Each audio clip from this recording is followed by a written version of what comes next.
Hello, everybody. This is Dr. Dennis Buckley, and this is The Hole in Your Practice What You Forgot to Learn.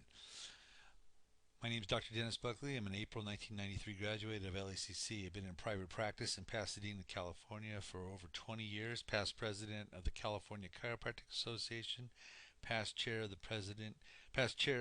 Pasadena Chamber of Commerce. My company, President Performance Advantage, is a consulting and mentorship program to chiropractic students, acupuncture students, massage students, and practitioners. My practice in the Pasadena area, the Health Advantage, employs chiropractic, acupuncture, and massage in an integrated environment. When you graduated from college, chiropractic college, you got one of these, and it was a diploma, and it said that you had passed courses in knowledge. Although it does say you are proficient and now allowed to go on and take your state board tests and apply for a licensure, it does not guarantee you anything except an opportunity. Many people, when they get their chiropractic degree, think that, okay, the work is done and now I'm on to fame and fortune. Well, no, this is your ticket to the big time now. You're in the major leagues, and to stay in the major leagues, it takes work. So, the thing is that you have a diploma and you are now a practitioner. But do you know what this is? Well, this is a paradox. Get it? Paradox? No. Paradox in the sense that just because you have a diploma and a license does not guarantee you success, just an opportunity. So the hole in your diploma program was put together because even though you went to school and learned a lot, you were still missing a lot of essential information that is necessary for you to be successful. First of all, you didn't learn how to be successful.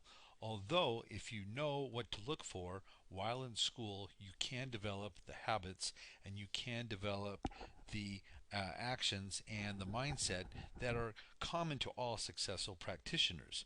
The whole new diploma story came from the fact that I was studying how to be successful and I was given good mentorship. I had many people that told me, listen, if you want to be successful, do this, read this, go here, think this way, avoid this.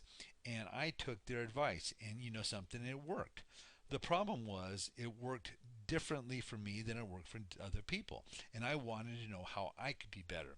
So I made a study of this for over 20 years, and I finally came to the point that I decided that I really wanted to share this with people because I was able to achieve a level of success, and I found out that the more I tried to do it and invent the wheel on my own, the less success I had. But if I followed principles of people that were already successful, I was able to create more success for myself.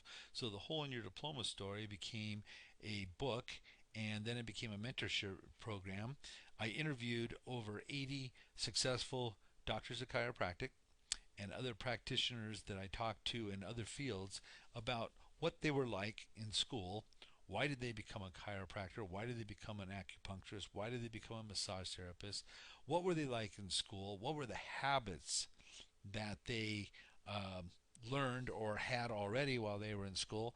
And how did they transition from being a student to a doctor? What had to learn? What had to change? What had to be learned? How did they get it?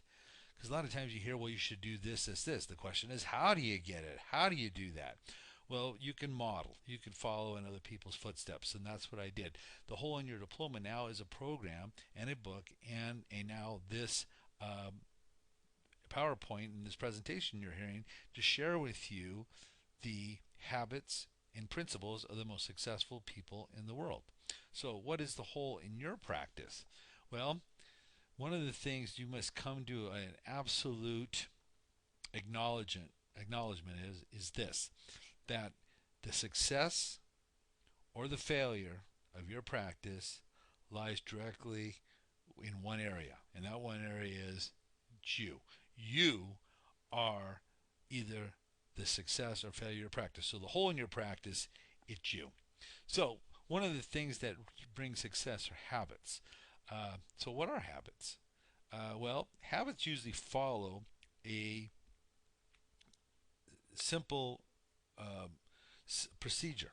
Usually there's a cue, there's a routine, and there's a reward. And I'll give you an example. Waking up in the morning. Everybody usually has a routine in the morning, whether it's making coffee, take a shower, read the paper, eat breakfast, do something, maybe exercise, whatever. And the reward is you get to move on with your day. You get to work. You get exercise in. Anytime there is anything that you need to do on a regular basis, you create habits. And habits actually help us work better. Remember when you first started driving a car? How focused were you on driving the car? You were very focused. In fact, it didn't feel natural to you, so you were learning a new habit. So it gave you, you should give it 100% of your attention. Now, how do you drive a car now? It's very much second nature. Driving your car is a habit. You don't have to think about it that much, which can help you because it makes it easier. But two, on the other hand, if you're too lackadaisical in it, you can actually get in an accident. So habits are ways that we can live our life more efficiently because we create a ritual, a routine based on a cue that gets us a reward. We all have habits. We have positive behaviors and we have negative behaviors. Now, here's the thing about habits. Good habits are sometimes very hard to put in place, but they're easy to live with. Bad habits are usually easy to put in place, but they're hard to live with. So, the whole in your diploma is based upon helping you learn the habits of the most successful people in the world. John Pierpont Morgan, or J.P. Morgan, said the first step towards getting somewhere is to decide you're not going to stay where you're at. And one of the things that everybody did at some point in their life is they decided they did not want to be where they were at and they wanted to be somewhere different or be somewhere different, such as they wanted to be an acupuncturist, they wanted to be a massage therapist, they wanted to be a chiropractor, they wanted to be a business owner, they wanted to be successful. And where they were at was not fulfilling that. So they had to make some changes and they had to take some actions and they had to discipline themselves and they had to move forward. So if you're in practice right now and you've decided I don't like where I'm at in practice, or I don't like where I'm in school, or I want to make sure while I'm on this path that I'm successful, that you're going to have to understand that you're going to have to evolve to achieve greater success. So, the habits of the most successful practitioners, what they learned in school was this. One, they were very involved. They were involved in the school process, not from an academic point only, but they were involved in clubs, organizations, leadership positions. They were involved in social activities. They were involved in the whole curriculum of the school, and they even went beyond the curriculum to be involved in connected to people. They also practiced their techniques of their art very well. They were extremely good and dedicated to learning how to be better at their art, whether it be adjusting, needling, massaging, or even their techniques of communication, of networking, of listening, of understanding. They also attended lots of seminars. They sought knowledge outside of the school. They went to where the seminars were at. They went whether they were on campus or outside of campus. They were like a sponge, thirsting for knowledge, and they learned as much as they possibly could. They visited lots of offices. They went and saw how other practitioners practiced. They looked at different models. They listened about how they got to, those practitioners got to be successful. They looked at the office, how they set it up, the tools they used, the software. So they got to see a lot of people in the real world acting, how they acted, how they proceeded, so they can learn how they also could be successful. Here's another one. They outworked everybody. They worked harder. They were dedicated. They basically put their energy into focusing on being the best they can be, and they outworked everybody. They were also very coachable. They were able to be mentored.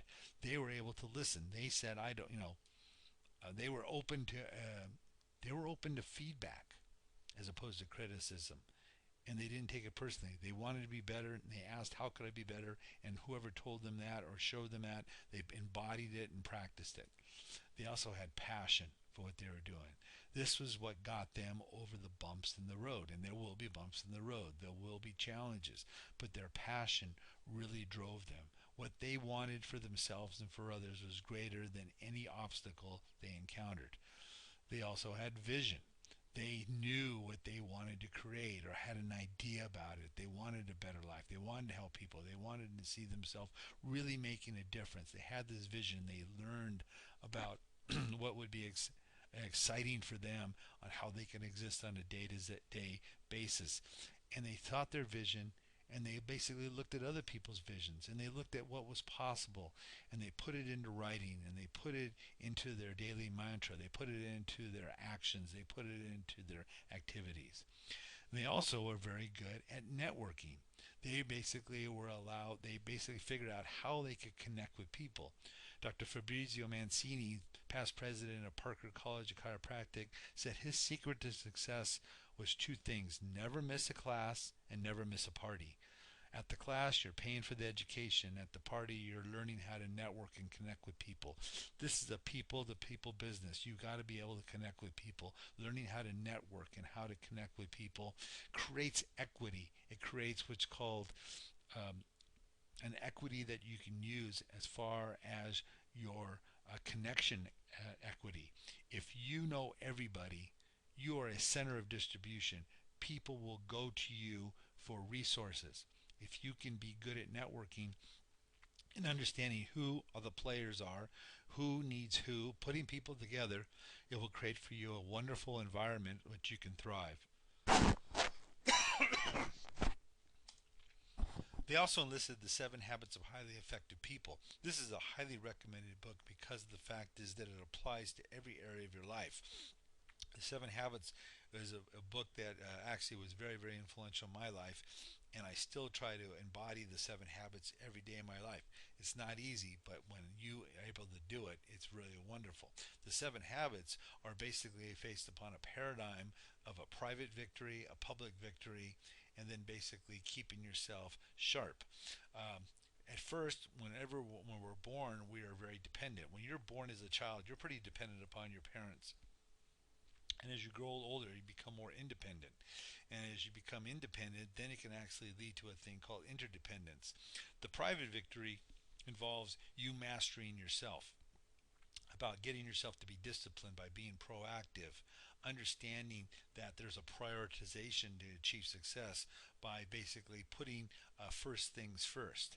And also beginning with the end in mind, knowing where you're headed and start from there, and then basically putting the first things first and put active gives you a private victory over yourself. So you have the discipline, you have the vision, and you have the actions that are going to take you to where you want to go. This leads to independence. When you're independent, now you're able to interact with other people and create what's called interdependence. That public victory is basically in dealing with people is seek first to understand, then to be understood. One of the most powerful concepts you can ever undertake in your ability to network and to connect with people. Seek first to understand, then be understood. If you know what other people need, and you know who they are, and you know their fears, their strengths, their weaknesses, whatever, and understand them and be able to let them know that you know what it is, they're going to put a lot of trust in you. Two, think win-win. Anything you do, any type of deal has to be a win-win situation. A win-win situation is where you win and I win. It can't be win-lose or lose-win because that basically creates an imbalance. Win-win is always how we can both benefit and do it in a proper way. And the best way to do that is to synergize. You have an idea about a situation, I have an idea of a situation. Let's come together and come up with a third alternative that's better than any one of us could have come up with on our own. And this leads to basically the synergy where we all get what we want. It creates win-win, but it's based upon mutual trust and that interdependence that we can work together, because together we can go farther than we can individually. And the last thing is sharpen the saw, continual renewal. That's when you basically are always helping yourself to rejuvenate, to renew, to refresh, to rehabilitate, to learn, to grow. And these are the things that of the 7 Habits paradigm that are very powerful in any type of growth, in any type of area, whether it's business, your family, your spiritual connection. Very, very powerful. Highly recommended.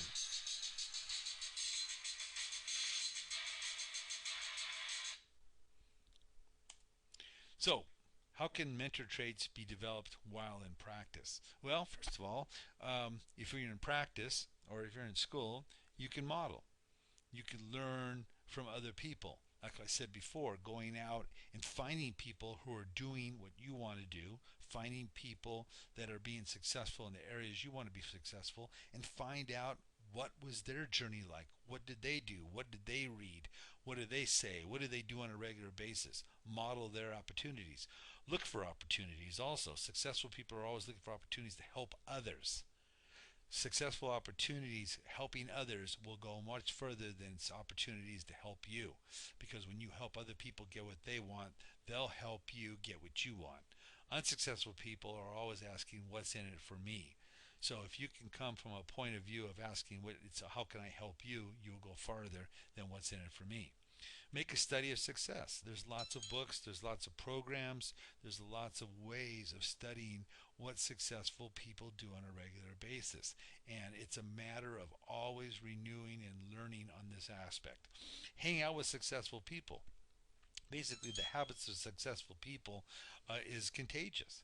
And if you find out where the successful people are hanging out and go there, you can be caught up in their energy and learn from them. It's said that your income will be the average of the 5 people you hang out the most with. So think about it. Who do you hang out the most with? Who are you spending most of your time with? Your income could be the average of those 5 people. So if you don't like your income, you may need to run and hang out with a different crowd. Go the extra mile. This comes down to how can I help you? Going the extra mile is giving more and better service than what's expected of you. Most people are doing enough to get by. To really set yourself apart from everyone else, go the extra mile. Take the shortcut or go the other mile. Well, most people are taking the shortcut. They're looking for the quick fix.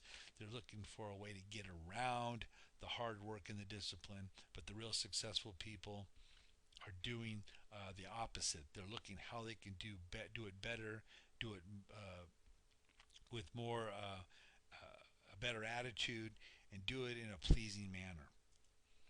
Also, get excited. One thing about things is, would you rather be doing business with someone who's excited about their work or someone who's bored with their work? Get excited. Every day provides an opportunity for you to become very achieve things. So I get excited about every single day. Also, make sure you understand to plan things. When you have an idea, there is a way of planning. Determine your situation, what needs to be done. Evaluate what the goals in the process are. Assess the risk. Create the plan. Then implement the plan. This is the biggest problem. Most people get to create the plan, but they never implement it. And you implement the plan. Once you implement the plan, you can figure out if it's right, because you can then review and revise the plan if necessary to determine if you're achieving your goal. Success leaves clues. Also, success, and so does failure. Failure also leaves clues. So one of the things that successful people leave clues to about how you get there. The problem is most people look at those clues and they go, I don't want to do that. Do I really have to do that? Oh my gosh, that's a lot of work. Well, guess what? That's what separates the great from society. Be willing to do what others are unwilling to do. So, how do you create a compelling future for yourself? Well, first of all, a good way to look at this is, what do you not want to happen in the future? Meaning, like in the next 5, 10 years, what do you not want to happen? Like, for example, I don't want to go broke. I don't want to lose my house. I don't want to lose my family. I don't want to lose my health. I don't want to be thrown in jail. I don't want to be audited. I don't want to be accused. If you know what you don't want to happen, take the action steps that'll prevent that from happening. Then, when you can do that, then you can decide, what do you really want to happen? What do you want to happen in your practice? What do you want to happen in your family life, for your health, your financial life, your spiritual life? See, outside change starts on the inside. Beware of the lollipop of mediocrity. You lick it once and you'll suck forever. Goes back to that going the extra mile. Because if you don't like what's going on the outside, your situation, your family, your practice, your finances, your spirituality, it's an inside out job, which goes back to what we started about. The hole in your practice, it's you. The success or unsuccess in your life, it's you. Outside change starts on the inside, so start on the inside. Okay? And this takes leadership. You are leading your life. You are leading your practice. You are leading your family. And you know something? It's kind of like having a rope. You can pull a rope, but you can't push it. So you need to pull yourself along through your leadership, pulling yourself in the right direction, doing the right things for the right reasons to become successful. So, what is the hole in your practice on being a successful practitioner? Well, you need to build a solid foundation, and these are the habits of the most successful people in practice in all areas of life. They have solid foundation in 4 areas. So here's the checklist about how you measure up. The 4 foundations, the essential habits of success. One is service. Get a handle on it. Well, we already kind of talked about this being of service to somebody, but this is one of the foundations. These people who are successful have a service mindset. They have service in community service, service to the profession. They're doing more than ask or paid for. And being a good citizen, you live in a community, you live in a town, you live in a city, you live in a country. Being a good citizen is one of your first duties. Service to your profession is to do your part as others have done for you. Amidst the subset of your city or your state or your nation is your profession in which you work. You need to be involved and give back to your profession. Also, a society grows old when old men plant trees whose shade they will never sit in. Old Greek proverb. So basically, you need to look generations down the road of your actions, how it's going to affect people down the road. We are here today practicing because of the sacrifices that people made 30, 50, 100 years ago. Doing more than ask paid or going the extra mile. We talked about that earlier. That is part of the service mindset. Remember, going the extra mile, it's never crowded. The second pillar is excellence.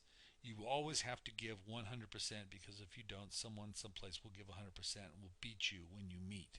One of the things that you have to do with excellence is you have to understand that if you're going to achieve excellence in big things, you need to develop the habits in little matters. Excellence is not an exception, it's a prevailing attitude. You are excellent in everything you do. You can't be excellent in some things and not excellent in other things. Let's say you are excellent in running a business, making lots of money, serving lots of people, fulfilling your mission, but you are terrible at being a father, terrible at being a husband. You can't be successful in your business at the expense of your family. Excellence is self-discipline. Self-discipline is the ability to make yourself do something you don't necessarily want to do to get a result you really like to have. Many people want changes. They want results. They want all sorts of great things, but they're unwilling to discipline themselves because the things that they need to do, they don't necessarily want to do. Well, guess what? Here's a reality check. Most of the stuff that you have to do to get your success is stuff that is difficult or mundane or you just don't necessarily want to do. So it becomes an inside out job. If you really want to get a result, there's certain things you're going to have to do, and if you have to do them, you might as well enjoy them. And if you can enjoy them, then they're not so mundane, they go by faster, and then you can really achieve the results you'd really like to have. There's 3 areas of excellence. There's academic excellence, and when you're in school, master your studies, learn to love learning. And the best thing is that you can learn from academic excellence is always choose the best way, not the easiest way. Your clinical excellence, you're always going to get better in your art, whether it be in your diagnosis, your technique, your skills, your whatever you do. Get better all the time. Be a master. And for example, master the science, philosophy, and art. Most things in healthcare has a science, philosophy, and art. Practice, practice, practice your art. Build confidence and practice CAN-I, which is constant and never-ending improving. Always get better at your skill set, your art, your practice. That's why they call it a practice, because you get better at it. And here's the thing. Practice doesn't make perfect. Practice doesn't make perfect. Perfect practice makes perfect. Also, learn to be a lifelong learner. School's never out for the professional. Challenge yourself to explore a learning experience. Successful people ask better questions, and as a result, they get better answers. Here is really $1,000,000 idea. Ask better questions. This is from a book called The Question Beyond the Question by Jim Miller. One of the things you can do is understand that every day you are constantly asking yourself questions. You're making evaluations. When you get up in the morning, should I get up? What should I wear? What should I eat? When should I leave? What route should I take? And then at work, what should I do? What should I work on first? What should I, go to lunch? Should I go to the gym at lunch? Should I take a nap? You're always asking yourself questions. So if this is true, ask yourself better questions. And here's how you ask better questions. First of all, ask how or what questions only. Avoid why, who, and when questions. And after the how or what question, include the word I, not they or you. And then have an actionable provision. For example, how can I lose weight and enjoy the process? What can I do to build my practice and make it enjoyable? When you ask questions such as why or who and when, followed by they or you or whom, why, who, or when questions are victim questions. How and what questions, followed by the word I, are taking responsibility questions. Who's going to fix this? Why do we have to do this? When's this going to get done? Those are all main victim questions. And if you want to be a victim, you'll never be success. You'll basically be licking that lollipop of mediocrity. So one of the things you can really do is on a daily basis, be conscious and get in the habit of asking how or what questions, followed by the word I, with an actionable provision. So one of the third pillars is personal standards. This is personal standards to live your life by, and they involve four areas. One is integrity and ethics. This is pretty self-explanatory. In everything you do, whether it's in school, in interpersonal relationships, in finance, in obeying laws and regulations and respecting others, always do this with integrity and ethics. Always be above board in these areas. The next one is personal health. Be the example of what health can do, not the warning of how not to live your life. Be the example. Financial discipline. Learn to manage your finances and how to build wealth. This could be a whole seminar in itself, but it's understand that there are many resources out there about financial discipline. And the last one is energy planning, or how to manage your energy and how to distribute it accordingly, formerly known as time management. Every day, successful people are given about 24 hours. Every day, unsuccessful people are given 24 hours. The real key is the successful people manage their energy in that 24 hours better than the unsuccessful people. One of the ways you can manage your energy is by understanding this matrix from the 7 habits of highly effective people. Every day we do activities that are urgent and important. They're not urgent but important. They're urgent and not important, or they're not urgent and they're not important. To the extent that you distribute your actions into these 4 quadrants is in direct relation to how successful you are. If you are always doing activities that are urgent and important, you're always living under the pressure of crisis, pressing problems, and deadline-driven projects. This is how many people live their lives. A lot of people get a rush out of this. However, it burns them out really fast. What you really should be doing is participating in activities that are important but not urgent. These activities are in the activities of prevention, relationship building, recreation, and building opportunities. These are the things that you do on a regular basis that allows you to achieve what you want to achieve, build and grow without having to go into crisis all the time. Crisis will come up. There are just some things you can't plan on. However, there's more power in preventing crisis by planning and prevention than there is in living under the pressure of crisis. The third quadrant is urgent but not important. This is what everyone else wants you to do. This is living under the environment of constant interruptions, like some calls that are unimportant, some mails, some meetings, popular activities. You're always dabbling in this area. And this is problematic because when you're spending most of your time in crisis, then you end up spending more time in not important activities and you get nothing done. You feel very undervalued. Category 4 is not urgent, not important. This is in the stuff that you waste time. Trivia, mail, phone calls, time wasters, pleasure activities. Now, it's not bad to spend some time in part 4, but a lot of people resort to part 4 when 1 and 3 are overwhelming. It said you should live above the line. You should live your life in levels 1 and 2, 1 minimally, 2 maximally, to have the most effectiveness. Because when you do that, you actually create some extra time to help out people in level 3, and also to resort back to some pleasure activities as a sense of renewal. So, in everyday activity, you are stimulated by things that happen. There's the stimulus, and then there's a response.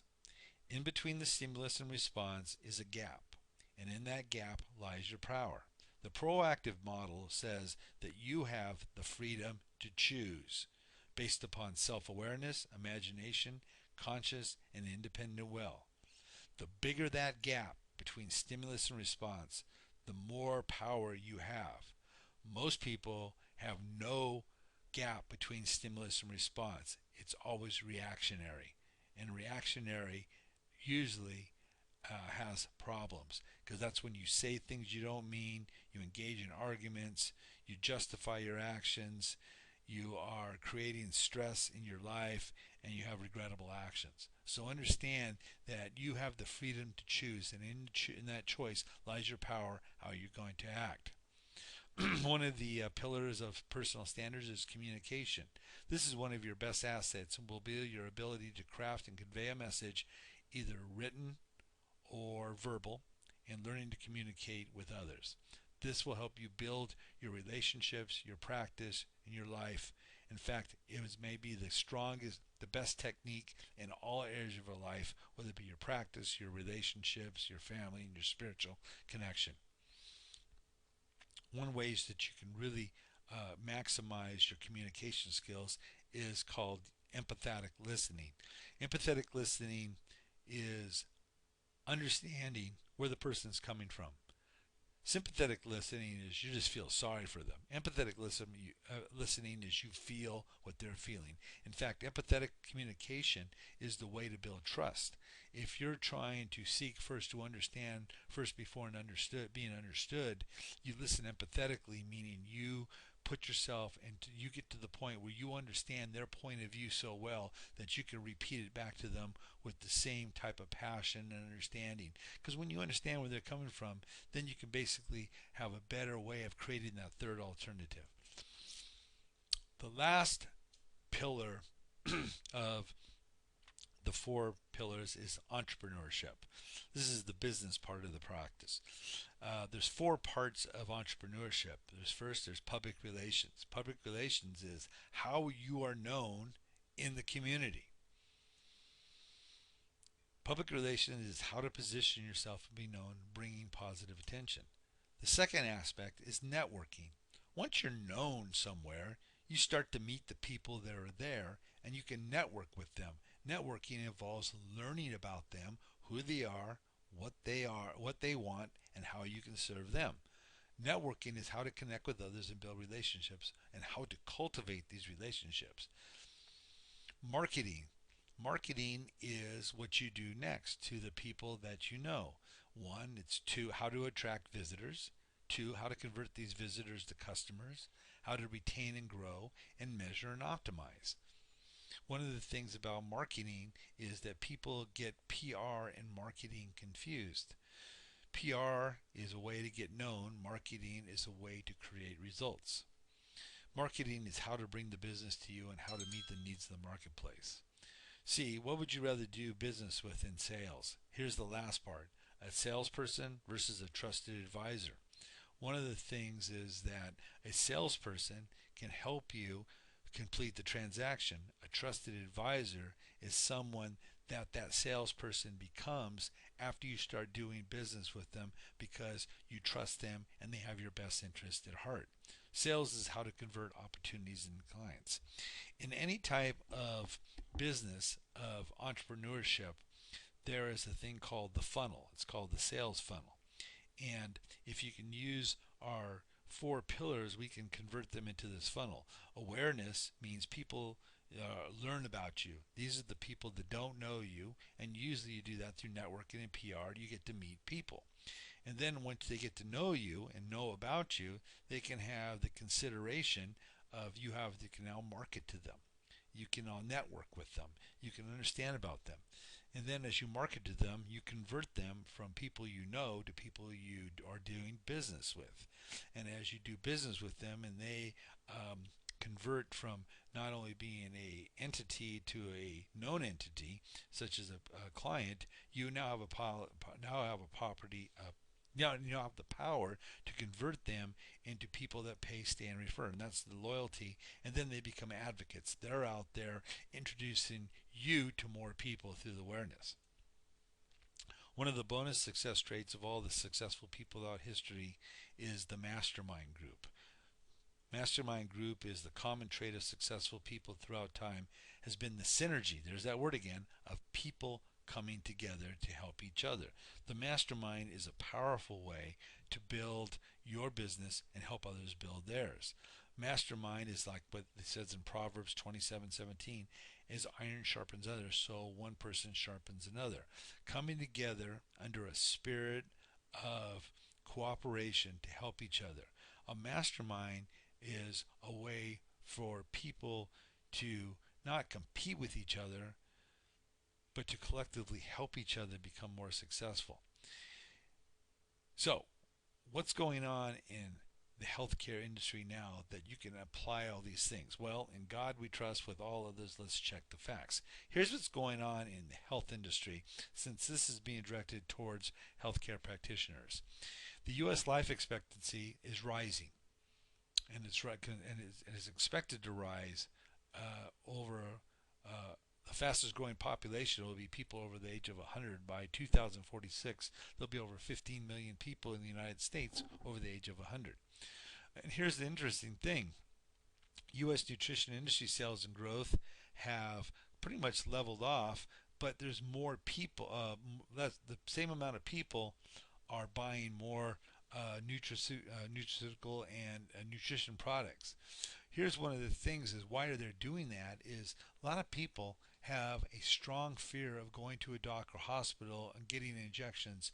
It's right there, right after strong fear of bugs, snakes, and animals, and right ahead of performing for an audience. So people fear going to the doctor, quote, the regular doctor, because of the fact well, the stuff that can happen. It's interesting with acupuncturists, with chiropractors, with massage therapists, with holistic healers. People like to go to them because there's a lot of that fear out of there. Here's the thing that's really kind of scary: the percentage of prescription drugs used in the past month by age. You know, people over 60, over 36% of the people take 5 or more drugs every single day in the month. They use daily. They use 5 or more drugs. The scary thing is, look it down at 0 to 11. 14% of kids are on one drug, and about 1% are on 5 or more. Obesity and being overweight in the United States is rising. There's no surprise that. And prevalence of obesity among those over 20 to 79 in the United States is much higher, and much higher than even in Canada, which is right next door. In fact, now instead of having obesity, we have obesity in 3 different classes. A BMI of 30 to 34.9 is class 1, over 35 is class 2, and over 40 is class 3. So we have big countries in the wrong way. Chronic illness is on the rise, as you can increases every year despite all the quote advances in medical care. Deaths per year causes 250,000 per year from what's called iatrogenic causes. Non-error negative effects of drugs, 106,000 people. Infections in hospital, 80,000 people. Errors in hospital, 45,000. 125,000 people die because of going to the hospital. 12,000 from unnecessary surgery and medication errors in hospitals. Hospitals may save life, but it's kind of risky there too. The mortality amenable to health care is the worst of in the United States. You know, people that are living in the United States, there are 110 deaths per 100,000 in the population due to health care. So, what does this create? An opportunity. And the opportunity is this: the dogmas of the quiet past are inadequate to the stormy present. What used to work? You got sick, you went to the doctor, you took a pill, you got surgery, there's your healthcare system. It's not working. Those are still necessary in some cases. In fact, they're an integral part of the healthcare team. If I get hit by a bus, I want to be in the ER and I want the best medical care possible.